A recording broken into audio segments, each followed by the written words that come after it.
CN న్యూస్కి స్వాగతం. ముందుగా ముఖ్యాంశాలు. అంతర్రాష్ట్ర ద్విచక్ర వాహనాల దొంగల ముఠాను అరెస్టు చేసి సుమారు 9 లక్షల విలువ చేసే 6 ద్విచక్ర వాహనాలను కుప్పం పోలీసులు స్వాధీనం చేసుకున్నారు.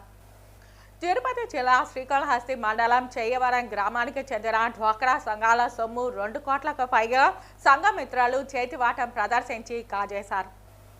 టీటీడీ బోర్డు సమావేశం ప్రతి నెల చివరి మంగళవారం నిర్వహించేలా టీటీడీ చైర్మన్ ప్రకటించడం అభినందనీయమని, టీటీడీ చైర్మన్ నిర్ణయాన్ని స్వాగతిస్తున్నామని బీజేపీ నేత నవీన్ కుమార్ రెడ్డి అన్నారు.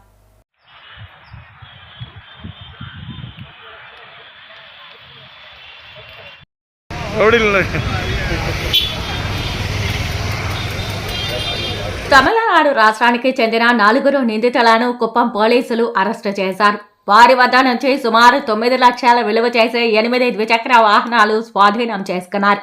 నిందితులను రిమాండ్కు తరలించారు. ఈ కార్యక్రమంలో కుప్పం సిఐలు మలేష్ యాదవ్, శంకరయ్య, ఎస్ఐలు మరియు పోలీస్ సిబ్బంది పాల్గొన్నారు.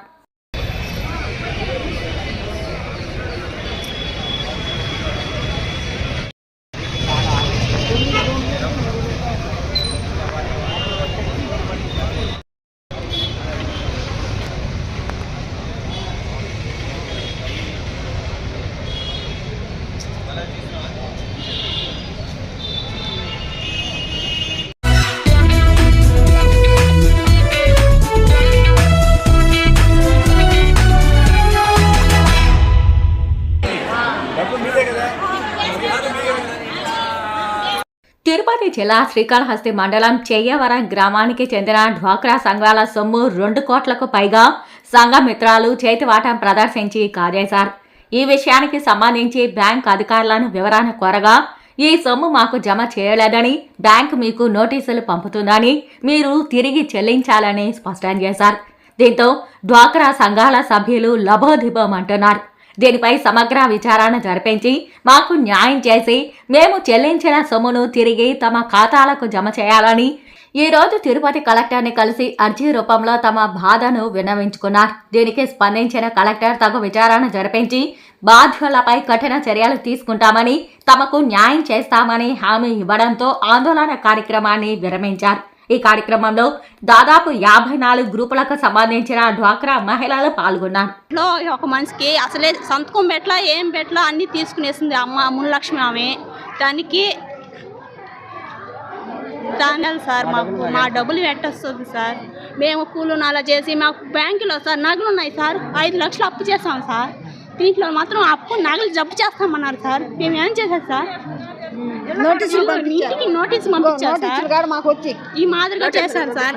వాళ్ళని అడిగితే ఏం చేసుకుంటారు చేసుకోబండి నోటీసులు కూడా పంపించారు బ్యాంక్ సార్. 8 లక్షలు తీసుకున్నాం సార్. 8 లక్షలు తీసుకుంటే 10 లక్షలే నోటీస్ కూర్చున్నాయి సార్. నోటీసులో మేము కూలి చేసి నాలు చేసి వికలాంగులైనా కూడా మేము అటు కష్టపడి కట్టినాం సార్. మేము మా పరిస్థితి తిట్టాం, మీరు కూడా గమనిస్తాం సార్. మేము ఏం చేయాలి సార్? బ్యాంక్ వాళ్ళు ఒత్తిడి చేస్తున్నారు సార్. ఇద్దరం మేము హ్యాండిక్యాప్లు, ఆమె హ్యాండిక్యాప్లు, నేనే హ్యాండిక్యాప్లు. ఏం చేయాలి? మా పరిస్థితి తిట్ట అన్నం తినేదానికంటే కష్టపడి తింటున్నాం. మాకు కూడా నోటీసులు వచ్చినాయి సార్. జంప్ చేస్తామని మేము ఎట్ చేయాలి సార్? మా పరిస్థితి మాకు 2 ఆడపిల్ల కదా, 3 ఆడపిల్ల కదా సార్. వికలాంగం సార్.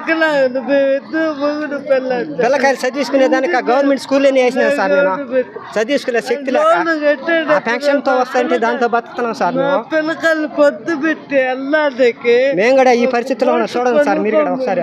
మేము కట్టాం సార్. కట్టే టయానికి నా బిడ్డలు 3 బిడ్డలు సార్. ఇప్పుడు నోటీసులో మీరు 10 లక్షలు 8 మందికి 8 లక్షలు తీస్తే 10 లక్షలు వచ్చినట్టు చూపిస్తున్నారు సార్. పొద్దు పెట్టి ఇంక 2 లక్షలు వాళ్ళు ఎవరు చూసినట్టు మా అనుమతి లేదు. అర్థం కదా సార్? నా మొగుడు లేడు, నా కొడుకు లేడు, 2 చనిపోయినారు. నేను ఒక దిక్కులేని అనాథగా ఉన్నాను. నా మీద నా పేరు మీద నా ముద్ర లేకుండా నా సంతకం లేకుండా 2.5 లక్షలు తీసేసి ఉన్నారంట సార్. అది ఎవరు అది ఎవరిది? ఎవరు వచ్చుకోవాలి సార్?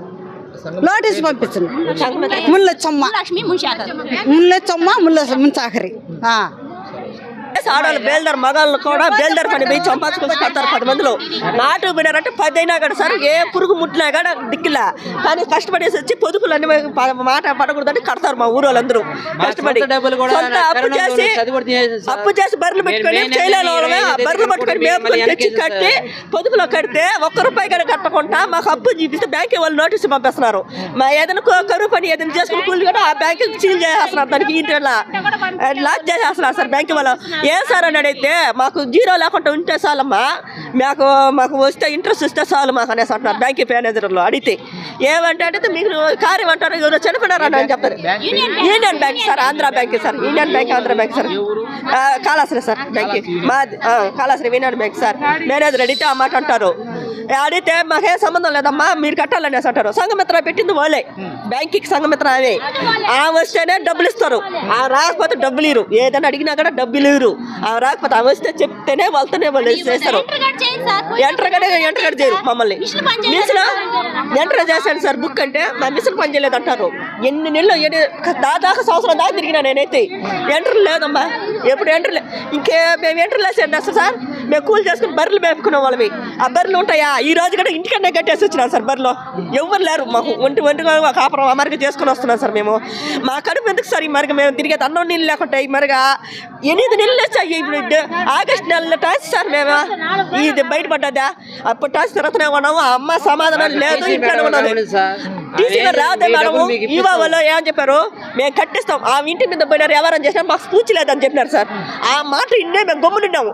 ఇప్పటికీ మాకు సంబంధం లేదనేసి వెళ్ళారు సార్. ఏదో దగ్గర ట్రాన్స్ఫర్ చేసుకున్నారు. రేవతే మేడం మమ్మల్ని ఏం చేయమంటారు అనేసి అడిగిన. రేవతే మేడం మీరు డిసెంబర్ 26 దాకా చూడమన్నారు కదా, మీరు కట్టిలేదు కదా, మీరు ఒక నోటీస్ రాసి మాకు సంతకం సైన్ చేసి ఇచ్చాను మేడం.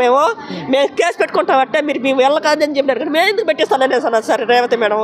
నేను అడిగినాను సార్, మీ చీలేసి సంతకం పెట్టించాను మేడం, మేము పెట్టుకుంటాము, మీ వల్ల కాలేదు కదా, మీరు చెప్పినారు కదా మేము కట్టిస్తామంటే అనేది గమ్మునేమో. లేకపోతే మాకు ఆ నెలకే కట్టించుకుని ఉంటాం కదా అందరము, గ్రామంలో అందరం కట్టించుకుని ఉంటాం కదా. మీరే కదా అందరిని ఆపింది ఆ రోజు. ఆ వీళ్ళ కాలకపోతే మేము కట్టాం, ఎవరని చేస్తే మాకు తెలియదు, సంబంధం లేదు, మమ్మల్ని అడగ మాకన్నప్పుడు అనేసి మీరే కదా చెప్పినారు. ఈరోజు మీరు ఎందుకు వెళ్తున్నారు, మీరు సంతకం పెట్టింది మనం పెట్టి మాకు సంబంధం లేదు దానికి అని మాట్లాడినారు మేడం సార్.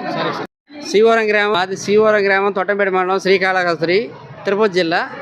ప్లస్ మేము 2011 నుంచి మా గ్రూప్ నడుస్తుంది సార్. మాది భవానీ సంఘము. పోతే మాకు లోను ఇప్పించడం కానీ తీసుకోవడం కానీ మా ఊర్లో ఒక సంఘమిత్ర అనే ఆమెని ఎన్నుకోవడం జరిగింది. ఆమె ఏం చేసిందంటే వీళ్ళ దగ్గర కేవై ముల్లక్ష్మి అనే అమ్మాయి, ఆమె ఏం చేసిందంటే వీళ్ళ దగ్గర అందరి దగ్గర అమౌంట్ నెలకింతని కట్టించుకునేది, బ్యాంకులో మేము జమ చేస్తామనేది. వీళ్ళ దగ్గర బ్యాంకింగ్ బుక్కులు కానీ అప్పు బుక్కులు కానీ మొత్తం ఆ దగ్గరనే ఉంచుకున్నాము.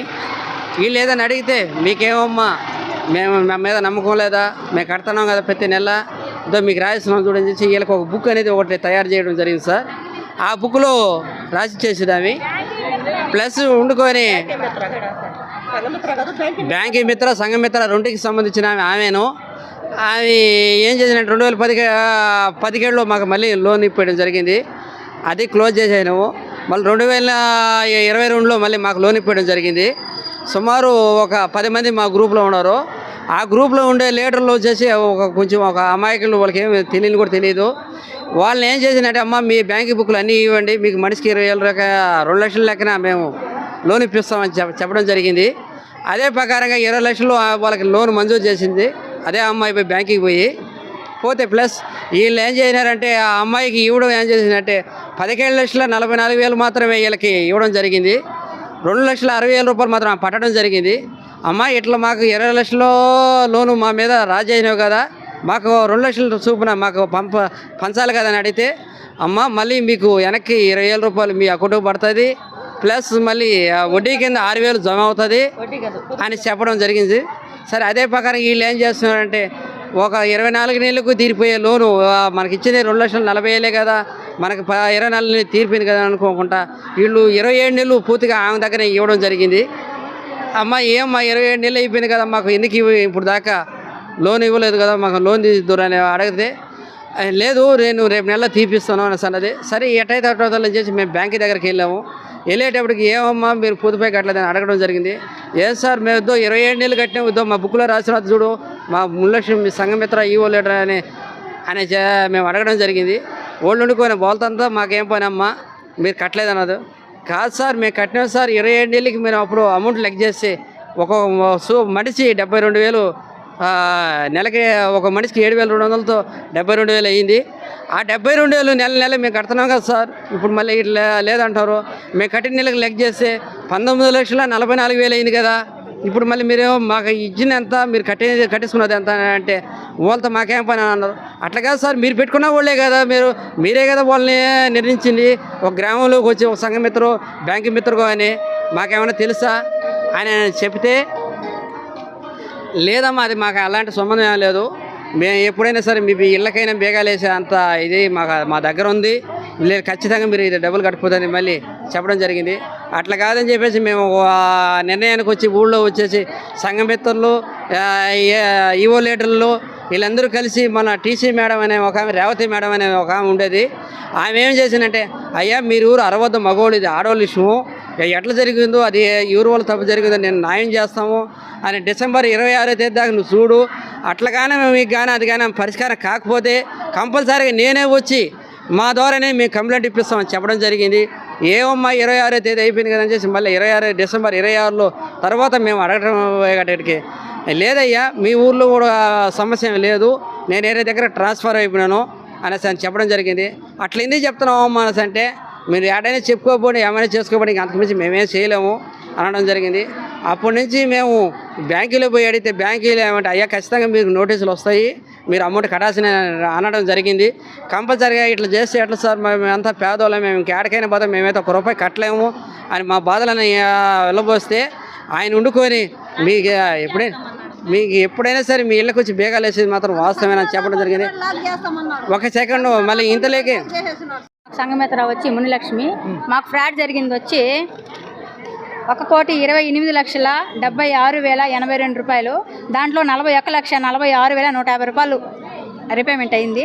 ఇంకా రావాల్సిన బ్యాలెన్స్ వచ్చి 87,29,932 రూపాయలు మాకు రావాలి ఇంకా అమౌంట్. ఈ విషయం మేము సార్ దృష్టి కలెక్టర్ సార్ దృష్టి తీసుకెళ్ళాము. సార్ వండుకొని మీకేం ఇబ్బంది లేదు, నేను ఖచ్చితంగా న్యాయం చేస్తామని అప్పుడు పోలీసు శాఖ వారిని పిలిపించారు. అప్పటికప్పుడే ఇన్ఫార్మ్ చేసి మన డిఎస్పీ గారు శ్రీకాళహస్తికి ఫోన్ చేశారు, రమ్మను వాళ్ళందరినీ ఖచ్చితంగా నేను న్యాయం చేస్తామని చెప్పడం జరిగింది. మేము మంచిగానే ఇంక బయలుదేరి వెళ్తున్నాం sir. Thank you sir. DSP సార్ని పోయి కలుస్తాం సార్ శ్రీకాళహస్తిలో పోయి.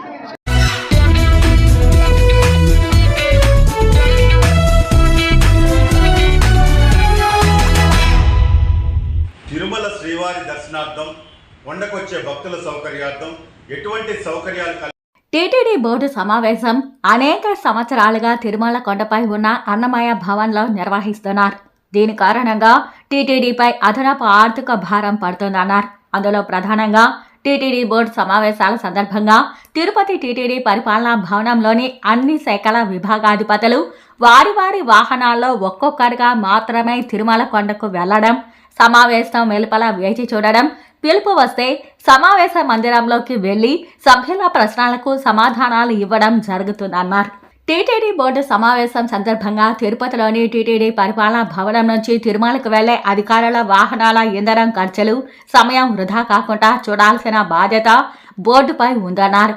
టీటీడీ బోర్డు సమావేశాల సందర్భంగా కొంతమంది బోర్డు సభ్యులు తమ బంధువులను, తమ పార్టీ నాయకులను, స్నేహితులను అదే రోజు తిరుమల కొండకు తీసుకురావడం, వారికి దర్శనాలు, అద్దె గదులు కేటాయించమని అధికారులపై ఒత్తిడి తీసుకురావడం కారణంగా సామాన్య భక్తులకు అద్దె గదుల విషయంలో కొంత అసౌకర్యం, శ్రీవారి దర్శనంలో ఆలస్యం జరుగుతుందన్నారు. తిరుమల కొండ మీద బోర్డు సమావేశం కారణంగా తిరుమలలోని ఉన్నతాధికారులు బోర్డు సభ్యులకు వసతి, దర్శనాలు, వారితో వచ్చిన వారికి మెరుగైన ఏర్పాట్లు చేస్తూ బోర్డు సమావేశం ముగిసి తిరుగు ప్రయాణం అయ్యేంత వరకు అక్కడే వారితోనే ఉండాల్సిన పరిస్థితులు ఏర్పడుతున్నాయి. టీటీడీ బోర్డు సమావేశాన్ని తిరుపతి అడ్మినిస్ట్రేటివ్ బిల్డింగ్లో నిర్వహించినట్లయితే జేఈఓలు, finance officer, engineering chief, vigilance head, transport manager, legal cell, revenue, estate officer, educational officer ఇలా అనేక మంది ఉన్నతాధికారులు ఒకే భవనంలో అందుబాటులో ఉంటారు. కాబట్టి క్లారిఫికేషన్ కొరకు అవసరమైనప్పుడు సమావేశ మందిరానికి పిలిపించుకునే అవకాశం ఉంటుంది. కాబట్టి తిరుపతిలో టీటీడీ బోర్డు సమావేశాన్ని నిర్వహించాలని శ్రీవారి భక్తునిగా, స్థానికునిగా బీజేపీ నేత నవీన్ కుమార్ రెడ్డి విజ్ఞప్తి చేశారు. టీటీడీ బోర్డు చైర్మన్ సభ్యులు అన్ని విధాల వాస్తవాలను పరిశీలించి టీటీడీపై ఆర్థిక భారం పడకుండా తిరుపతిలో బోర్డు సమావేశంపై తగు చర్యలు తీసుకుంటారని ఆశిస్తున్నానని తన ఆశాభావం వ్యక్తం చేశారు. టీటీడీ చైర్మన్ గారు ఒక్కసారి అధికారులతో చర్చించి తిరుమల తిరుపతి దేవస్థానం ధర్మకర్తల మండలి సమావేశాన్ని తిరుపతిలోని ఏడీ బిల్డింగ్లో నిర్వహించేలా చర్యలు చేపడితే బాగుంటుందన్నది నా అభిప్రాయము, సూచన తెలియజేస్తున్నానండి.